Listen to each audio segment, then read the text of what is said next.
ఇబ్బంది లేదు. మళ్ళా మన ఢిల్లీ వెంట మళ్ళీ పైసలు తెచ్చింది. ఇక మళ్ళీ ఈ ఫార్ములా కేసు మాట్లాడుతున్నారు. 10 నిమిషం కూడా మాట్లాడారు. ఇక నువ్వు కేసీఆర్ కొడుకు మీద విచారించమంటే ఇక గ్రీన్ కోర్ సంస్థ మీద విచారణ చెప్తున్నాడు. గ్రీన్ కోర్ సంస్థ మీద ఏసీపీ దాడులు చేశారు. మరి ఏం చేశారు ఏసీపీ దాడులు చేసి?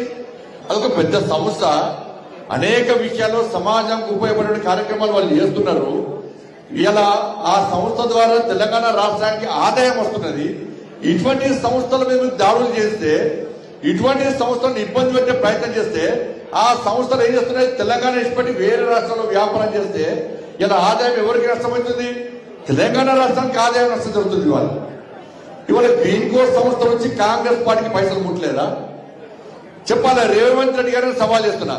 గ్రీన్ కోర్ సంస్థ నుంచి కాంగ్రెస్ పార్టీకి పైసలు ముట్టినాయా ముట్టలేదా? ఇంతవరకు ఒక్క పైసా ముట్టలేని చెప్పి నువ్వు ప్రమాణం చేయి. కాంగ్రెస్ పార్టీ సవాల్ సిద్ధమా? గ్రీన్ కోర్ సంస్థ నుంచి కాంగ్రెస్ పార్టీకి చందా రూపేణ ఫండింగ్ ఏదో రకంగా పైసలు ముట్టాయా ముట్టలేదా? పైసలు తీసుకుని బరాబరే.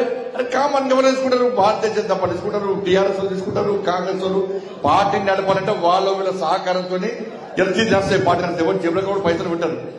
కానీ పైసలు తీసుకుంటారు. మళ్ళా అదే సంస్థని ఇబ్బంది పెట్టే ప్రయత్నం చేస్తారు. ఇలా ఈ ఫార్ములా అట్లయిపోయింది. డ్రగ్స్ కేసు ఇట్లయిపోయింది. ఇలా ఏమైంది? ఇలా మళ్ళీ దావోస్ నేనే